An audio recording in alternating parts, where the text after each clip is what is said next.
Hello viewers, मैं राजकुमार Soni, Indian navy retired एक बार फिर से आप सबका अपने चैनल मिलिट्री एकेडमी में स्वागत करता हूं। व्यूवर्स, आज के इस वीडियो में हम फिल इन दी ब्लैंक्स के बारे में बात करेंगे, जो कि air force, navy, NDA, CDS, SSC और आईबीपीएस और दूसरे तरह के भी कॉम्पिटिटिव एग्जाम में काफ़ी हेल्पफुल होगा।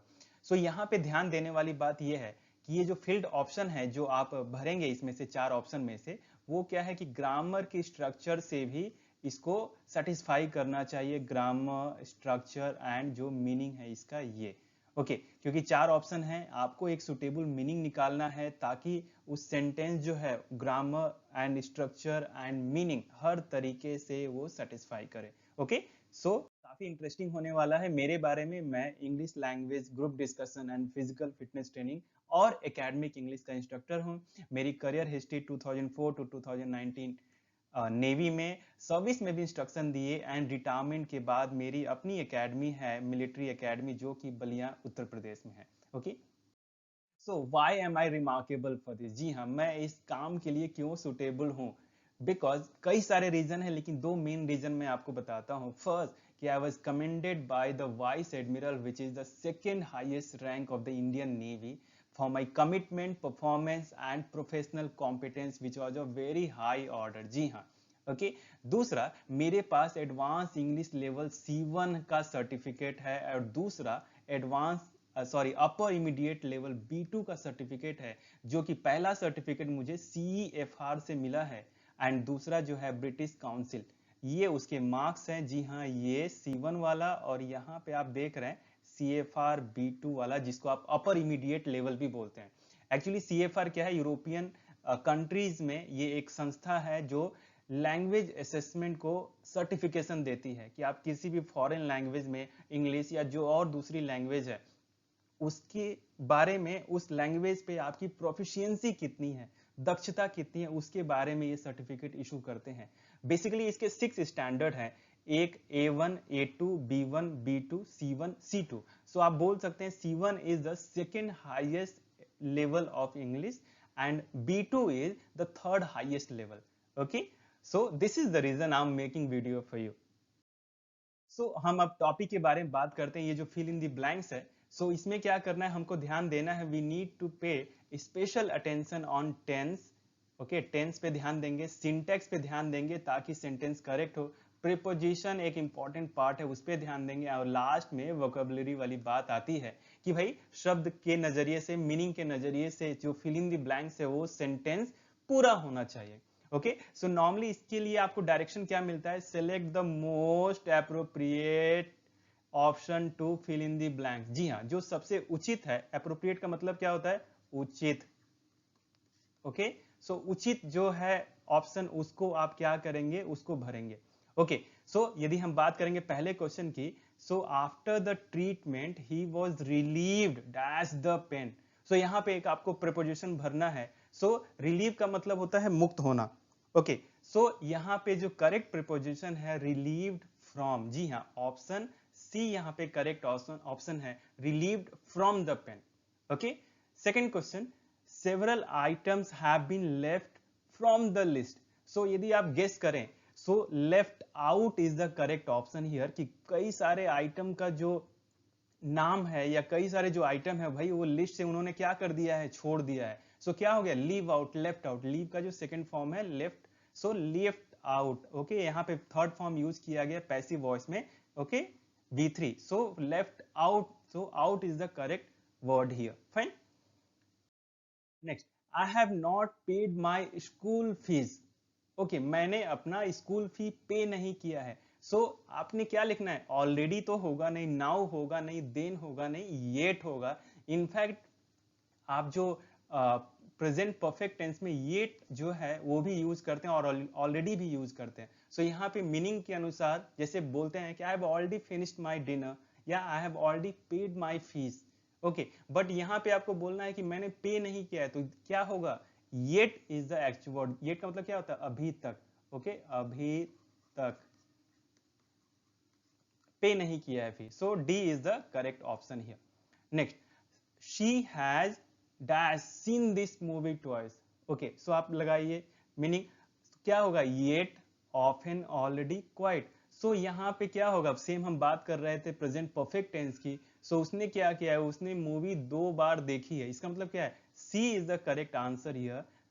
उसने पहले ही मूवी 2 बार देख ली है, पहले। ओके, ऑलरेडी मीन्स पहले। Next, my father has return from homework. Okay, return from work, sorry.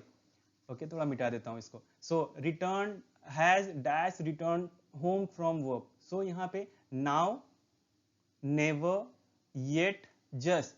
सो यहाँ पे जो करेक्ट ऑप्शन है that is option D, just return. जी हाँ, मेरे पिताजी अभी अभी आए हैं भाई, तुरंत आए हैं। Okay, just. So just return from work, काम से अभी वापस आए हैं। नेक्स्ट, दे लीव। अब देखिए यहाँ पे बहुत इंटरेस्टिंग है। नॉर्मली लोग बोलते हैं in the 4th floor, at the 5th floor, what ever, but viewers ध्यान देंगे, फ्लोर के लिए आप जो है ऑन का यूज करेंगे, on the floor. So they live on the 5th floor. So C is the correct option here, न कि एट, न कि इन, न कि टू। ये जो कंफ्यूजन होगा, सो इस कंफ्यूजन का समाधान ये है यहाँ पे कि एट का हम कहाँ पे यूज करते हैं। देखिए, एट का पर्टिकुलर पॉइंट के लिए, जी हाँ, सबसे स्पेसिफिक पॉइंट है ये at. So at the bus stop, जी हाँ, एट द डोर, दरवाजे पर, बस स्टॉप पे, at the top of the page, at the entrance, प्रवेश पर। सो एट का क्या है मकसद, एट का यूज कहाँ पे करते हैं, पर्टिकुलर पॉइंट पे। और इन का जो उपयोग कहाँ करते हैं, इनक्लोज स्पेस के लिए। इनक्लोज मतलब बंद स्पेस के लिए। फॉर एग्जाम्पल, गार्डन तो बंद रहता है भाई, उसकी बाउंड्री फिक्स है। In Lucknow, in a building, in a car. Okay, so ये आप गौर करेंगे कि इन का यूज वहां पे करते हैं जहां पे इनक्लोज स्पेस है, इनक्लोज्ड स्पेस, बंद स्पेस। ओके, अब हम बात करेंगे ऑन की, जो कि हमारे क्वेश्चन का एक विषय था। सो ऑन का यूज आप वहां पे करेंगे कि भाई ऑन द वॉल, दीवार पे। मेरी घड़ी कहाँ पे है, क्लॉक जो है कहाँ पे, ऑन द वॉल। अभी हम लोग कहाँ पे रहते हैं भाई, दे live on the 4th floor, 5th floor, 6th floor, on the floor. Carpet बहुत इजी है, ऑन द कारपेट, ऊपर है भाई, simple. On a page, on a table, ऐसे हम बात करते हैं। सो व्यूअर्स, वहां पे जो करेक्ट ऑप्शन होगा, जो करेक्ट प्रीपोजिशन होगा, that will be on the floor. Okay, they live on the 5th floor, 6th floor, what ever. Okay, next, America was dash by Columbus. बहुत फेमस क्वेश्चन है ये, and normally discovered और invented में हमें confusion होता है। Okay, सो discover, जो चीजें दुनिया में ऑलरेडी एग्जिस्ट करती हैं, मौजूद रहती हैं, और उसको किसी ने खोजा है तो उसको बोलते हैं डिस्कवर। लेकिन इन्वेंट मतलब क्या होता है, जैसे साइंटिस्ट केमिकल रिएक्शन के बाद कुछ नया कंपाउंड क्रिएट करते हैं या कुछ और चीजें करते हैं जो पहले दुनिया में मौजूद नहीं थी, तो उसको बोलते हैं इन्वेंट। सो यहाँ पे आप गौर करेंगे, अमेरिका ऑलरेडी दुनिया में था, धरती पर था। सो ये कोलंबस महाशय ने क्या किया, उनको खोजा, ढूंढा बेसिकली। ओके, सो यहाँ पे D, A is the correct option, discovered, न कि फाउंड, न कि रीच्ड। ओके, फाउंड भी लोग बोलेंगे कि हाँ जी पाया, बट व्यूअर्स उसने क्या किया, डिस्कवर किया है, वो कहीं पे था, उसने जाके उसको ढूंढा कि हाँ भाई ये अमेरिका एक जगह है। ओके, सो यहाँ पे आपकी वोकेबुलरी जो है वो रोल अदा करेगी। Okay, next, will you please, इसको पहले डिलीट कर देता हूँ, रुक जाइए, ये क्लीन हो गया। या, सो विल यू प्लीज, अभी तो बहुत इंटरेस्टिंग क्वेश्चन है, ये भी काफी इंपॉर्टेंट है ये। Borrow, lend, have to borrow, have to lend. Okay, so please, यदि तुम क्या करोगे, मुझे बुक, उधार लेने पर भी तो मैं, हम तो रिक्वेस्ट करेंगे नहीं, हम क्या करेंगे, उधार देने पे। सो लेंड का मतलब होता है उधार देना। So will you please lend me a book. Okay, so lend यहाँ पे करेक्ट ऑप्शन है, न कि बोरो। बोरो का मतलब होता है उधार लेना, हम उल्टे बोलेंगे उनको, मे आई बोरो योर बुक, न कि may I lend your book. Okay, may I borrow your book, मैं आपसे पैसा, ये बुक ले सकता हूं क्या उधार। लेंड का मतलब वो उधार देना, can you lend me 10 rupees, क्या आप मुझे 10 रुपए, 100 रुपए, 1000 रुपीज उधार दे सकते हैं। So lend is the correct option here, will you please lend me a book, would you please lend me your notebook, whatever. Okay, न कि हैव टू बोरो, न कि have to lend. Okay, so B is the correct option here. Third, ninth, my cousin will arrive, ये तो बहुत easy है, in, at, from, on. So डे के संग व्यूवर्स हम ऑन संडे का यूज करते हैं। महीना होगा तो हम क्या करते, इन करते, इन जनवरी वॉट एवर। पर्टिकुलर टाइम होता तो एट 4 o'clock। कहीं जगह से आते तो बोलते कि हाँ भाई from Delhi what ever. So on is the correct preposition here on Sunday. Okay, थोड़ा इसको मिटा देता हूं मैं।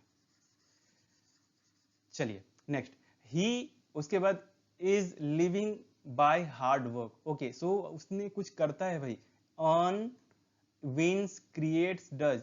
सो वीवर जो जीविका है, जो हम जिंदगी को चलाने के लिए, अपनी दैनिक लाइफ के खर्चे को चलाने के लिए जब काम करते हैं तो उसको क्या करते हैं, ही अर्न्स, वह कमाता है, मेहनत करके कमाता है क्या, अपना जो आजीविका है, जो डेली का जो मेहनत है, पैसा जो है, किसके द्वारा भाई, हार्ड वर्क के द्वारा। सो यहाँ पे विंस करेक्ट गलत है, क्रिएट्स गलत है, ये डज गलत है, जो करेक्ट ऑप्शन है वो है अर्न, जिसका मतलब होता है कमाना। Okay, option A is the correct answer. Next, did the child, okay, fail, fallen, falling, fall, बहुत इंटरेस्टिंग है। ये देखिए फॉल जो है ये क्या है, फर्स्ट फॉर्म है, फेल जो है सेकंड फॉर्म है, फॉलन थर्ड फॉर्म है, और ये falling V plus I N ji.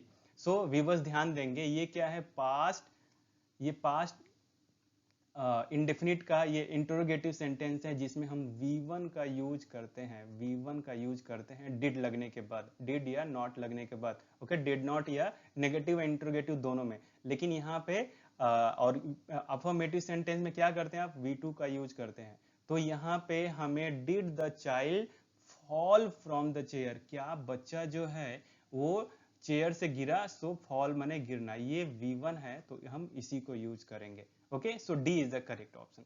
Next, I told him that the assignment would be impossible without more people. Okay, so मैंने भाई उनको कहा, अब क्या कहा, रिपीटेडली कहा, रिपीटेड कहा, रिपीटिव कहा, रिपीट कहा। जी यहाँ पे आप ध्यान देंगे, आई टोल्ड हिम, मैंने उनको बोला, क्या बोला, कई बार बोला, सेंस ये है यहाँ पे। तो जब कई बार बोला हमने तो वहां पे एडवर्ब चाहिए हमको, जो वर्ब की विशेषता को बतलाएगा। सो यहाँ पे A is the correct option, repeatedly माने ये एडवर्ब है। सो मैंने उनको बार बार बोला that the assignment would be impossible without more people, ये जो टास्क हमको दिया गया है, जो कार्य दिया गया है, वो बिना ज्यादा लोगों के ये कंप्लीट नहीं हो पाएगा। ओके, सो मीनिंग देखिए, repeatedly is the correct verb here, word here. Next, after the initial setback, all programs were successful due to the initiative of the new dynamic team. Okay, बहुत important, अच्छा है, interesting line है ये। After the initial setback, okay, कुछ initial में, प्रारंभ में कुछ बाधाएं आई, उसके बाद क्या हुआ, ऑल प्रोग्राम्स वर सक्सेसफुल। तो आप ध्यान देंगे यहाँ पे हमको इसके बीच में भरना है ऑल कंसिक्वेंट, सब्सिक्वेंटली, कंसिक्वेंटली या सब्सिक्वेंट। सो व्यूअर्स ध्यान देंगे, कंसिक्वेंट का मतलब होता है परिणाम, और कंसिक्वेंटली मतलब परिणाम पूर्वक। सो सब्सिक्वेंट का मतलब होता है बाद वाला, और सब्सिक्वेंटली माने ये बाद वाले जो आने वाले हैं एक तरह से। सो यहाँ पे जो करेक्ट वर्ब है, हमको क्या चाहिए, एक करेक्ट वर्ड यहाँ पे चाहिए एडजेक्टिव, कि सब्सिक्वेंट प्रोग्राम, जितने जो बाद वाले प्रोग्राम है, सब्सिक्वेंट का मतलब होता है बाद। ओके, बाद वाला। So all subsequent program, adjective, और यहाँ पे हमको एडजेक्टिव ही चाहिए। So all subsequent programs were successful due to the initiative of the new dynamic team, जो नई टीम थी बहुत डायनामिक थी, गतिशील थी, मतलब काफी एनर्जी था। तो उनकी वजह से भले वो जो बाद वाले जो प्रोग्राम है, सब्सिक्वेंट प्रोग्राम्स, वो सक्सेसफुल हुए। ओके, पहले क्या था, सेटबैक मिला था, थोड़ी बाधाएं आ रही थी, प्रॉब्लम हो रहा था। सो यहाँ पे D is the correct option, all subsequent programmes. So यदि कंसिक्वेंट और सब्सिक्वेंट के बारे में हम और बात करें, तो कंसिक्वेंट मतलब हमने आपको बताया कि क्या है, रिजल्ट, परिणाम, एक तरह से बेसिकली है ना, परिणाम, रिजल्ट। और सब्सिक्वेंट मतलब बाद वाला, सिंपल, आफ्टर जिसको हम बोलते हैं। सो एक और यदि लाइन देखें यहाँ पे, the flood and consequent famine struck most of the district. Flood मतलब बाढ़ आ गया, बाद में क्या आ गया, कंसिक्वेंट, उसके बाद, उसके माने फ्लड के बाद क्या आ गया, कंसिक्वेंट, उसके रिजल्ट में ये जो बोलते हैं ना, अकाल पड़ गया। सो वो ये अकाल की वजह से, माने प्रॉब्लम की वजह से क्या हो गया, मोस्ट ऑफ द डिस्ट्रिक्ट जो है वो फंस गए, स्ट्रक माने वो ये फ्लड ने इसको स्ट्राइक किया और फिर जो फैमाइन है उसने स्ट्राइक किया। और फैमाइन का मतलब क्या होता है? Extreme scarcity of food. जी हाँ, अकाल पड़ गया, भोजन की कमी हो गई। सो फ्लड की वजह से और ये भोजन की कमी ने क्या किया? डिस्ट्रिक्ट को पूरा ये किया। सो यहाँ पे ध्यान देने वाली बात है कि कंसिक्वेंट माने फ्लड की वजह से जो परिणाम पूर्वक जो अकाल पड़ा हुआ है, भोजन की कमी हुई है। लेकिन यहाँ पे क्या है? सब्सिक्वेंट माने बाद वाला, सिंपल है। सो इन सब्सिक्वेंट ईयर्स, है ना, बाद के कई सालों में क्या हुआ? Doctors hope to be able to find additional cures for corona. बहुत इंटरेस्टिंग है। क्या है? सब्सिक्वेंट ईयर्स में, बाद के सालों में डॉक्टर उम्मीद कर रहे हैं कि भाई हम कुछ एडिशनल क्योर्स पा जाएंगे, कुछ दवा पा जाएंगे। सो सब्सिक्वेंट यहाँ पे ध्यान देने वाला वर्ड है, जिसका मीनिंग होता है ये बाद में। Okay, next, we thought the banner would look better with every change in color combination, all change, each change, some change. सो यदि ध्यान देंगे मीनिंग का, सो यदि आप थोड़ा सा चेंज कर देंगे तो क्या होगा? वो जो बैनर है वो बेहतर दिखेगा, ये साहब बेहतर दिखेंगे। So D is the correct option. We thought the banner would look better with some change in colour combination, न कि ईच, न कि ऑल, न कि एवरी। ओके, नेक्स्ट, यदि आप देखें यहाँ पे इंडेफिनिट प्रोनाउन, ये तो यहाँ पे जो सबसे सुटेबल है दैट इज सम। ओके, अब बात करेंगे प्राइसेस ड्यूरिंग द वॉर। क्या होगा? Raise, reason, rise, rising. So prices जो दाम है वो क्या होता है? वो वार के दौरान, युद्ध के दौरान बढ़ जाते हैं। तो यहाँ पे रेज मने तो उठाना होता है। बोलते हैं ना, टीचर बोलते हैं रेज योर हैंड, जिसको जिसको ये सम आता है, जो ये फिल इन द ब्लैंक्स कर सकता है। मैं भी आपको बोल सकता हूँ, जिसको 15 का आंसर पता है please raise your hand. Okay, so raise मने उठाना, राइज, रोज, रीजन, ये तो V3 हो गया। सो व्यूअर्स, राइज का मतलब होता है उगना और राइज का मतलब होता है उठना भी, बढ़ना भी। So rise, C is the correct option here, that price rise during the war. Okay, न कि राइजिंग। ये राइजिंग आप करेंगे तो सब्जेक्ट वर्ब एग्रीमेंट सही नहीं होगा। यहाँ पे हमको चाहिए प्रेजेंट इंडेफिनिट, जो हम एक नॉर्मल यूनिवर्सल ट्रुथ टाइप का बात कर रहे हैं भाई, कि लड़ाइयाँ होती हैं तो क्या होता है? एक जनरल स्टेटमेंट की दाम बढ़ जाते हैं। Okay, so rise is the correct option here.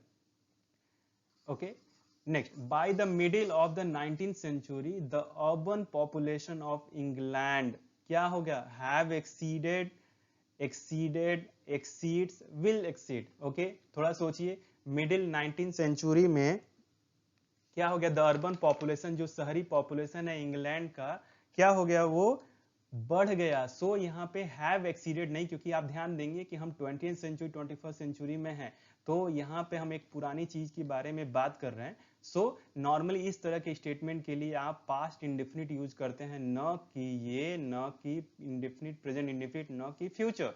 Okay, so by the middle of the 19th century the urban population of England exceeded, बढ़ गया। ओके, ये V2 हम यूज करेंगे। Okay, the rural population. Okay, the urban population जो है rural population से बढ़ गया।